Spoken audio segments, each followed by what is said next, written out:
Dans ces circonstances, est-ce qu'on peut vraiment parler de débat? Pour ceux qui l'ignorent donc, hier, à Nanterre, un jeune homme de 17 ans s'est fait tuer par balle par un policier parce qu'il a refusé d'obtempérer lors d'un contrôle de véhicule. C'est en tout cas ce qu'il ressort pour le moment des premières informations. Et avant même de rentrer dans le vif du sujet, on pourrait peut-être déjà aborder ce point qui est pourtant si important. Nous avons des vidéos qui sont choquantes. Et, comment dire, il y en a qui tirent des conclusions sans même connaître déjà les éléments. C'est-à-dire que, déjà, avec les images qu'on a, puisqu'on voit quand même quelqu'un se faire tuer, on pourrait déjà juste trouver cela choquant. Et puis ensuite, se dire, bon, on va voir les informations qui sortent et en fonction, on se fera un avis. Mais ce qui est dégueulasse, c'est que il y a une partie des gens, ils sont pas là pour débattre. Et donc, quoi qu'il arrive, quelles que soient les conditions, ils vont inventer des informations. Notamment le fait que, ici, le suspect de 17 ans avait soi-disant un casier judiciaire long comme le bras. Comme si aussi, du coup, l'argument c'est « oui, mais comme c'est un criminel, il méritait de mourir », ce qui est déjà une logique très flippante. Et honnêtement, je ne sais pas quelle est votre conception du monde, mais n'oubliez pas que criminel, c'est une variable très relative, et que chacun, finalement, a sa vision d'un criminel, puisque, voilà, les règles sont dictées par des démocraties, etc., et que tout le monde n'en est pas d'accord, notamment, moi, ce qui me fait beaucoup rire, c'est que, par exemple, les gens qui estiment que ce gars est un criminel, n'oubliez pas que souvent, ces gens étaient, par exemple, anti-vax, faisaient partie de ces personnes-là, sont des personnes qui, elles-mêmes, ont commis des crimes, parfois, mais pour elles, voilà, ça ne comptera pas. Elles, évidemment, elles ne rentrent pas dans ce cadre-là, parce que elles, leurs intentions étaient bonnes. Bon. Soit. Mais surtout, pour moi, avant même de commencer le débat, il y a un constat qui devrait être fait par tout le monde, c'est que, quelle que soit cette opération de police, c'est un échec. Il y a eu un mort, c'est un échec. Et ça, je vous le dis, c'est très simple de savoir pourquoi. C'est parce que, sachez que même que ce soit des gens aussi horribles que des terroristes, on essaie de les attraper vivants. Et c'est pas forcément que parce que on est des saintes nitouches qui voulons absolument que personne ne meure, parce que la mort, c'est terrible.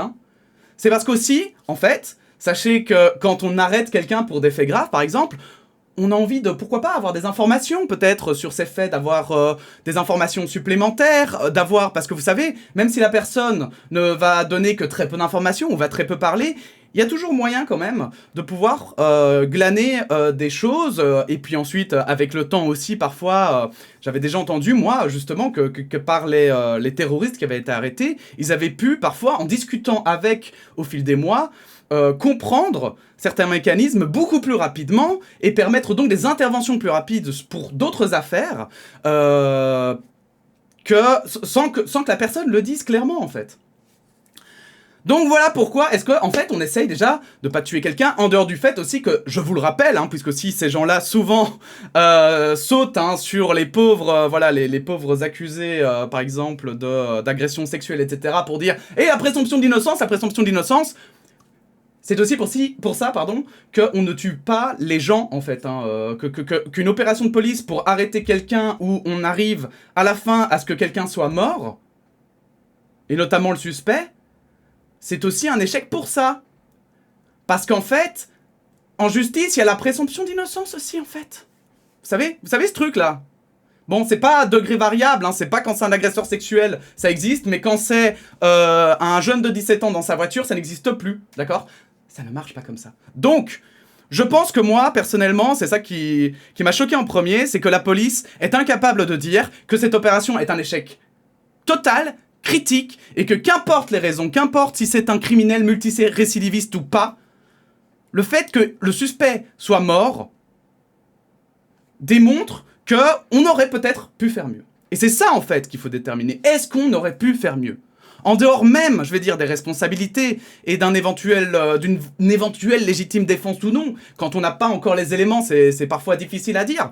Mais en dehors de tout ça, il faut se mettre face à l'évidence et dire « Ok, la situation a dégénéré au point que quelqu'un est mort. Comment peut-on faire pour que ça n'arrive plus ?» Et ça, moi, je vois, quand je lis les communiqués des syndicats de police, de la police de manière générale et de manière générale des gouvernements, je trouve ça vraiment choquant. Choquant parce que ils parlent pas de ça.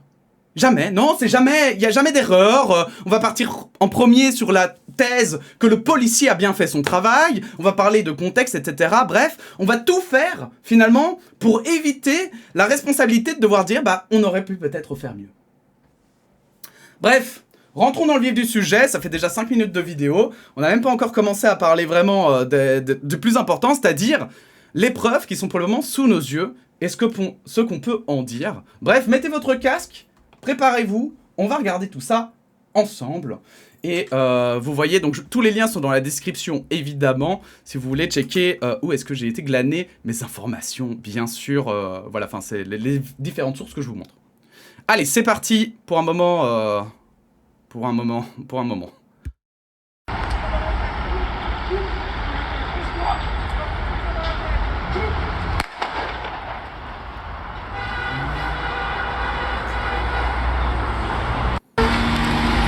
Il est rentré. Oh putain. Oh putain.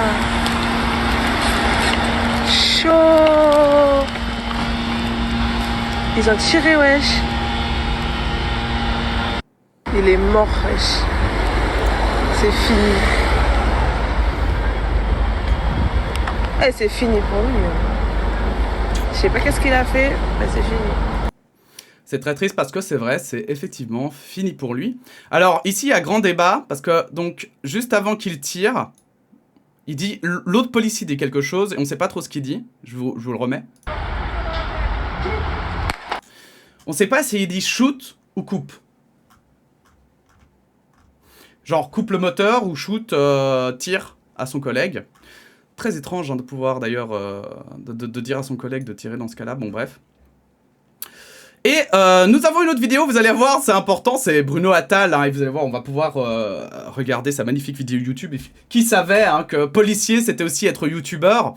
Bon, peut-être qu'il devrait se reconvertir, en effet, vu ses compétences dans le domaine de la vidéo, peut-être qu'il serait meilleur. En l'occurrence, en tant que policier, vous allez voir qu'il y a beaucoup de choses qui sont discutables, notamment dans sa définition de légitime défense, vous allez voir. Bref, il tient absolument à ce qu'on voit cette vidéo, donc regardons cette vidéo, que aussi je souligne, hein, mais vous voyez, de f2souche.com, hein, donc on voit aussi ses sources. F2souche, si vous ne connaissez pas, c'est la France de souche, donc c'est un média d'extrême droite, donc voilà, il donne tout de suite le ton, chacun ses sources, hein, voilà, hein. Moi ce serait Mediapart, plus c'est France de souche, chacun ses trucs, hein.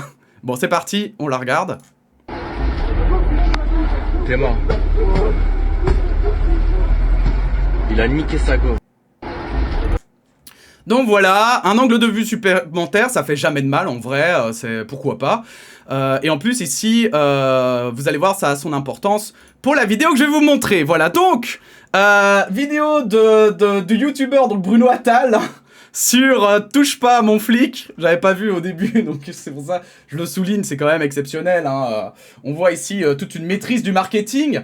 Et c'est là où vraiment je vais vous demander d'être concentré parce que c'est incroyable à quel point il y a de la manipulation, évidemment, dans cette vidéo, de la malhonnêteté, dans le pire des cas et dans le meilleur des cas, de l'incompétence ou au pire, enfin je vais vraiment dire, je vais être sincère, cette vidéo démontre à quel point on apprend des conneries alors dans les, voilà, dans les formations de policiers et tout, et que ce gars pense de être, voilà, hein, du coup, avec évidemment toute son argumentation digne des plus grands, évidemment, et avec des arguments d'autorité, va essayer de vous expliquer pourquoi est-ce que le policier était en légitime défense. Bref, alors je vais vous mettre en mode normal, parce que sinon, je crois que vous n'allez pas voir, bim. Voilà, je vous partage ça. On va un petit peu critiquer ça dure pas très longtemps. Je vous mets évidemment la vidéo en long et en large dans la description parce qu'on va pas tout regarder. J'affirme que le policier qui a tiré à Nanterre était en légitime défense. J'affirme également qu'il cumule avec l'article L435-1 du Code de sécurité intérieure. Je vais vous le prouver avec les vidéos. Il va nous le prouver avec les vidéos. Attention, il nous le prouve, d'accord? Il le dit, hein, il le prouve. Ok? Donc, apparemment, il est sûr de lui et tout. C'est parti. La première vidéo qui a tourné sur tous les réseaux sociaux qui, effectivement, met en doute ce que je vais vous dire. Mais la seconde vidéo, qui n'a pas fait beaucoup de relais sur les réseaux sociaux, va prouver que le policier est en légitime défense. Déjà, alors ça me fait beaucoup rire parce que vous voyez, il parle donc de deux vidéos. Deux vidéos, hein, vous voyez. Donc celle de gauche et celle de droite. Il dit que, surtout la celle de droite qui ne tourne pas beaucoup, et alors j'avoue par contre que c'est vrai que celle de droite j'ai pas beaucoup vu, mais remarque, celle de gauche, j'ai galéré aussi à la trouver, donc franchement je suis pas sûr, je crois que c'est juste que finalement les vidéos sont diffusées peut-être des mêmes personnes, en fait, il y a une personne qui a uploadé la vidéo de gauche, l'autre la vidéo de droite, et en fait c'est juste celles-là qui sont à chaque fois repartagées, et pas, vous voyez justement, c'est pas, je veux dire, republié en fait. Donc peut-être que c'est pour ça que ça tourne pas beaucoup, les deux vidéos. Mais en l'occurrence, c'est marrant parce qu'il dit « Ah ouais, la vidéo de droite, elle est hyper importante et tout, c'est pour ça, on va vraiment regarder celle-là. » Non, au final, non, pas du tout. En fait, il va utiliser quasiment que la vidéo de gauche. Et vous allez voir qu'en fait, finalement, ça le suffit, hein, ça lui suffit. Hein. Et au début, il dit « Ouais, remarque, c'est vrai, peut-être que sur la vidéo de gauche, on pourrait croire, mais en fait... Mais en fait, il va quand même utiliser... est en légitime défense. Déjà, vous remarquerez qu'on n'a pas le début de la vidéo, comme d'habitude. Le policier est à... Ah! Alors déjà, vous remarquez, comme par hasard, qu'on n'a pas le début de la vidéo. Mais mon cher Bruno, si tu me permets que je t'appelle Bruno, tu vas pas me le permettre, mais pour le coup, vu que tu essayes de nous manipuler, moi je vais me permettre quand même de le dire avec un petit peu d'humour, parce que moi, tu sais, je parle d'actualité avec un peu d'humour. Donc, en fait, ce qui est marrant, c'est qu'effectivement, on n'a pas le contexte du début. Mais qu'est-ce qui dit que le contexte du début, eh ben, te profiterait, hein? Qu'est-ce qui dit que c'est le cas? Et si on apprend qu'en fait... Imagine, hein, parce que tu dis il nous manque le contexte. Mais imagine que le contexte est en ta défaveur. C'est déjà arrivé en plus. Parce que, en fait, soyons honnêtes, c'est pas la première fois ici, hein, qu'on va critiquer tes arguments. Mais c'est marrant parce que même quand on te montre que tu as tort, toi, tu pars dans les délires que non, en fait, comment dire, hein, tu plies la vérité pour qu'elle aille toujours dans ton sens. Et c'est ça qui est beau, tu sais. Tu vois, moi je crois que les tentes Ikea là que tu balances et qui s'ouvrent en une seconde, je pense que je dois un mettre dans le pliage de ces tentes là, parce que vraiment, c'est fou comme tu sais tordre la vérité pour que toujours, hein, elle rentre dans le sac, dans ton sac, et qu'elle rentre dans ta vision, quoi. Bon, bref, continuons. Accoudé sur le capot du véhicule. Il ordonne au conducteur de ne pas démarrer. Si le conducteur démarre, le policier se retrouve bloqué entre le muret et le véhicule. Si le conducteur choisit ne serait-ce que de tourner le volant de 10-15 degrés, le policier est coincé entre le mur et le capot du véhicule. Il peut donc mourir. Il ordonne encore une fois au conducteur de ne pas démarrer. Il démarre, il est obligé de tirer. Regardez bien, le policier est projeté, oui, il est projeté contre le mur, alors que le véhicule file tout droit. Imaginez si le conducteur avait fait le choix de tourner ne serait-ce que de 15 degrés sur la gauche, le policier aurait été broyé entre le mur et le véhicule. Enfin, la seconde... Eh ben moi, Bruno, j'ai une question pour toi, du coup, là-dessus. Et si quand tu tues le conducteur, il a son volant braqué à gauche, est-ce que ça te sauve la vie? Première chose, hein, vraiment. Hein. Je sais pas si vous avez remarqué, mais justement, quand on regarde les autres vidéos, regardez les autres vidéos. C'est simple. La voiture ne s'est pas arrêtée. Regardez jusqu'où elle a été. Regardez. En plus, moi j'ai aussi un autre argument, mon cher Bruno, parce que bon, justement, visiblement tu es un professionnel hein, dans ton milieu, visiblement t'es flic, et moi je trouve ça hyper inquiétant qu'il y ait des gens comme toi dans la police, je trouve ça hyper inquiétant. Hein. En fait, ici, regarde, tu crois qu'une voiture ça se téléporte? Non, parce que en fait, tu dis que s'il tourne le volant de 15 degrés à droite, il risque de l'écraser, mais pour que ça arrive, il faudrait pour ça que la voiture... que genre, il accélère, que la voiture fasse directement...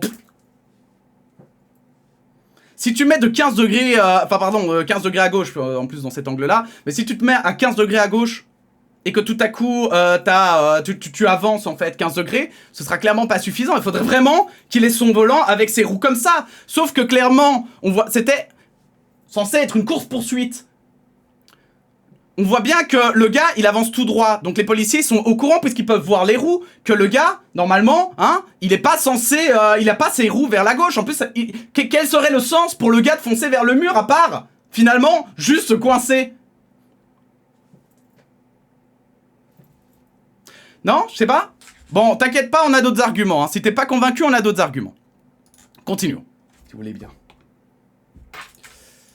Vidéo confirme que le policier monte bien sur le capot du véhicule et qu'il est coincé entre le véhicule et le muret, que s'il ne tire pas et que l'individu fait le choix de tourner contre le muret, le policier se retrouve coincé et il est donc en état de légitime défense, il doit tirer.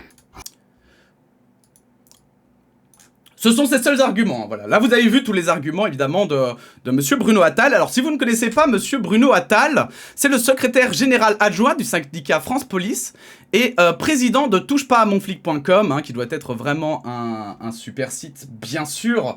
On n'a aucun doute là-dedans. Par contre, voilà, moi je préfère le dire tout de suite, hein, si vous êtes policier à votre place, je me fierai pas à lui parce que malheureusement, je ne suis pas sûr qu'il vous aide vraiment. Hein, pas sûr que... Voilà, hein, il n'a pas l'air vraiment de maîtriser son sujet. Donc, je vous rappelle que pour lui, donc ici, cet argument, c'est... Regardez, il est bloqué entre le muret et le mur. Le muret, pardon, et la voiture. Ça, pour vous, vous avez vu la place? Vous avez vu la place ici? Il y a bien 50 cm. Alors, je dis pas qu'il est à l'aise et tranquille, et voilà. Mais bloqué. Genre, à l'entendre, il est serré contre le côté, en fait. Genre, vraiment, vous savez, il est comme ça, quoi. Non, pas du tout. Ensuite, on va continuer hein, dans les argumentaires, puisqu'apparemment, lui, il trouve ça normal. Il trouve ça normal que le policier... Attendez, hein. Que le policier se couche sur la voiture. Effectivement, ici, regardez dans la vidéo d'ici, on voit vraiment bien que le policier... Alors, je vous remets... Attends, je suis désolé, je vais à chaque fois changer, là. Que le policier se couche sur la voiture. Regardez, on le voit très bien. On le voit très très bien. Mais ça, c'est réglementaire, ça. Se coucher. Il le dit lui-même plus tard dans la vidéo. Mais une voiture, c'est considéré comme... Ça peut être considéré comme une arme. Et là, il est en train d'argumenter, donc... Hein, le flic est déjà en mauvaise posture. Mais plutôt que de se mettre en sécurité... Plutôt que de le tenir en joue éventuellement, parce qu'en plus la fenêtre est ouverte, hein, ça il a oublié de le préciser bien sûr. Il a son collègue qui déjà est sur le côté et qui lui dit d'arrêter le volant. Plutôt que de le tenir en joue par exemple, collé au mur ou quoi que ce soit. Non, le mec lui, il se couche sur la voiture, comme ça il se dit mais tu sais quoi, si le mec avance, je suis entraîné sur 100 mètres. Comme ça vraiment, si le mec avance, eh ben je suis traîné comme ça comme un boulet. Débile, je suis désolé mais c'est n'importe qui est un tant soit peu sensé, n'importe qui en plus parce que ça je suis pas sûr que ce soit dans les règlements de police qu'on apprenne ça hein. Si on vous apprend ça dans les règlements de police les gars, ben retournez-vous contre votre hiérarchie hein, parce que moi je fais pas ça hein. Moi je suis pas débile à ce point là quand même hein. C'est pas être intelligent ça. Donc dire que oh ben oui il était couché donc il était en position de légitime défense. Ben, il faudrait peut-être d'abord se poser la question, est-ce qu'il s'est pas mis en position de danger, en fait, lui-même? Et est-ce que quand un policier se met en position de danger lui-même, est-ce que tout à coup, on peut justifier, hein, après ses actions, les conséquences de ses actions, alors que l'action de base était déjà débile? Moi, j'ai vraiment un gros problème, en réalité, avec cet argumentaire. Et surtout que, voilà, hein, soyons francs. Donc c'est parce que voilà ici on voit effectivement les policiers qui sont sur le côté etc. Il y en avait qui argumentaient notamment hein, parce que donc là on va revenir aussi vite fait là-dessus mais Bruno Attal dit qu'il est propulsé sur le côté. Vous le voyez très bien sur cette vidéo, il est effectivement propulsé sur le côté hein.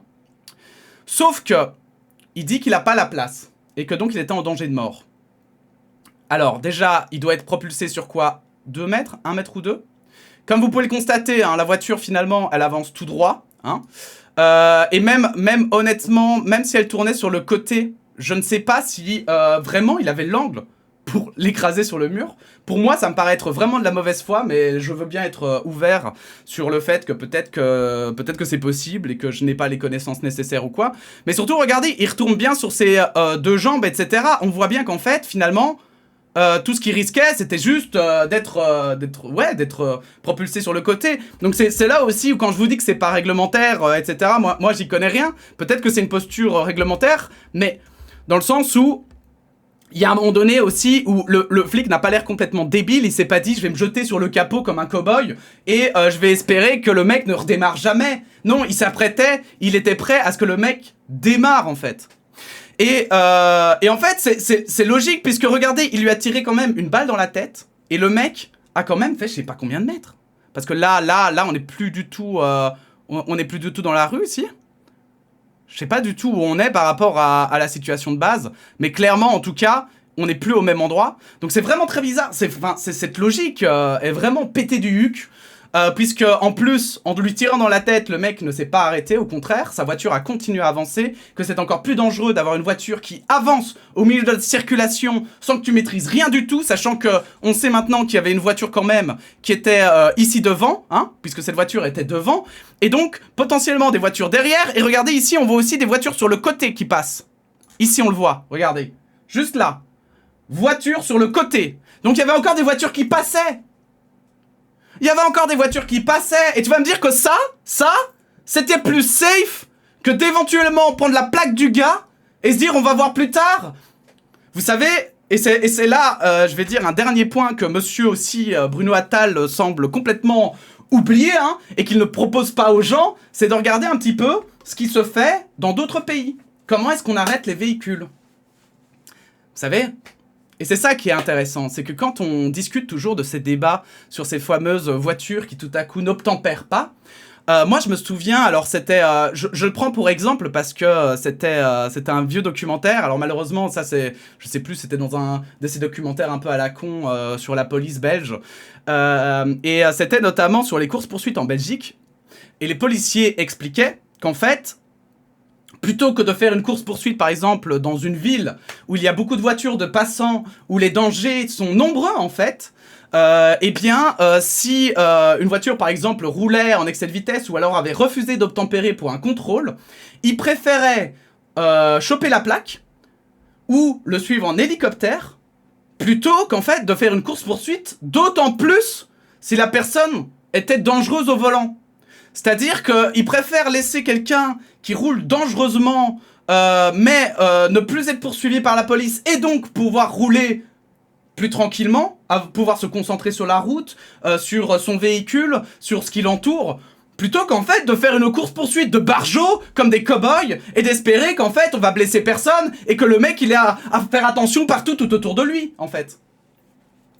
Et c'est là où moi, je vais pas vous mentir, hein, mais de base, je voulais pas forcément parler de ce truc parce que il faut attendre les informations, même si c'est déjà choquant parce que ça aussi, hein, monsieur Attal ne dit pas, c'est que les policiers ont dit que ils étaient devant le véhicule et en danger du coup de mort et que c'est pour ça qu'il avait tiré. Or ici, on voit qu'il n'est pas devant le véhicule. Ce n'est pas être devant le véhicule. Hein. Ça, monsieur Attal ne le dit pas. C'est extrêmement énervant parce que ça, pourtant, c'est déjà sorti. Ça, c'est déjà sorti que le policier a dit ça dans son rapport. Mais ça, voilà. Est-ce que vous pouvez peut-être nous éclairer là-dessus, monsieur Attal? Est-ce que vous pouvez peut-être le défendre qu'en fait là, ouais, il est pas devant, mais il est 2/3 devant, à un angle de 28 degrés, pardon, et que donc... Non, allez, arrête. On arrête les conneries à un moment donné, je veux bien.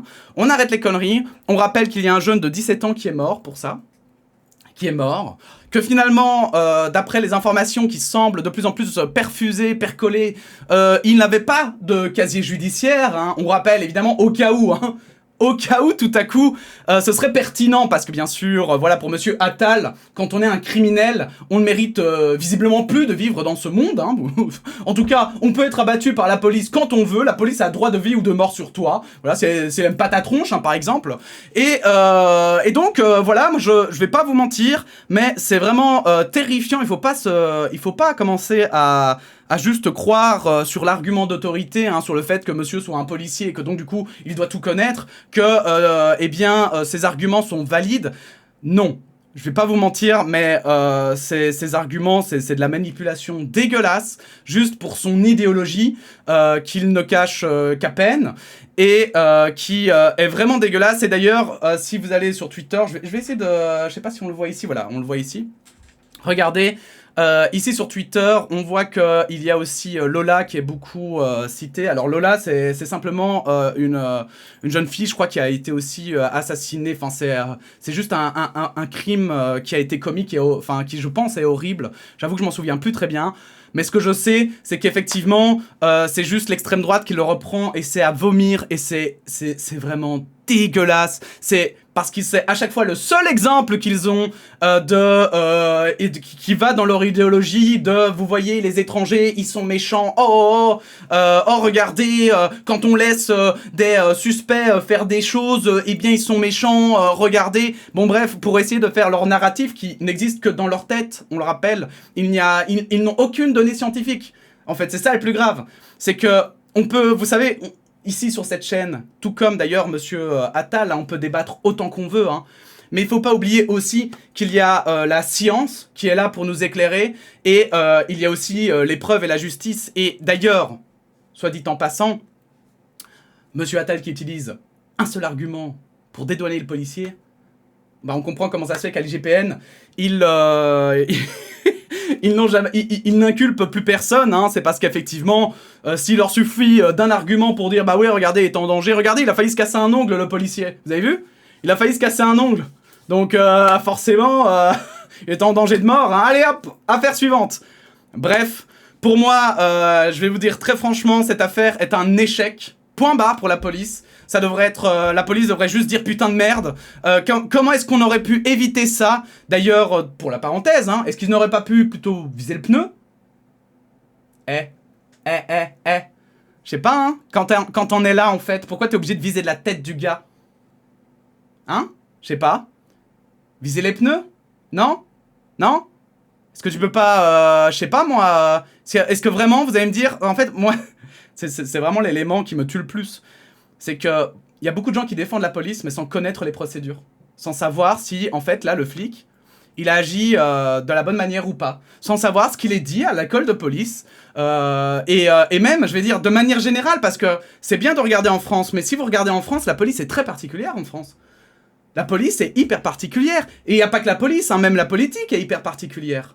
Donc, il y a un moment donné où il faut pas juste se fier sur ce qu'on dit dans son propre pays et aussi sur sa propre logique. Il y a un moment donné, il faut aussi aller voir un petit peu à l'étranger et autre chose pour voir si ça se fait. Et je peux vous dire que des scandales comme ceux-là, il y en a eu aussi en Belgique. Et à chaque fois, c'est toujours les mêmes excuses et c'est toujours les mêmes trucs à gerber des syndicats. Et ça, vraiment les syndicats de police, hein, si vous pensez que vous défendez vos membres en défendant des policiers qui font des conneries, hein, mais vous êtes vraiment des débiles, hein. Vous êtes vraiment des débiles, et je le dis, hein, vraiment, et en tant que citoyen, de ma propre opinion, hein, parce que, vraiment, ça, ce n'est pas en défendant des gens qui ont fait des conneries que vous allez redorer l'image de la police. Il y a un moment donné, il faut savoir aussi condamner. Il y a un moment donné, il faut aussi savoir accepter l'échec, et savoir dire, quoi qu'il arrive, même si ce policier n'a peut-être pas fait d'erreur de procédure, eh bien c'est un échec parce qu'il y a un mort à la fin. On peut pas accepter qu'il y ait des morts.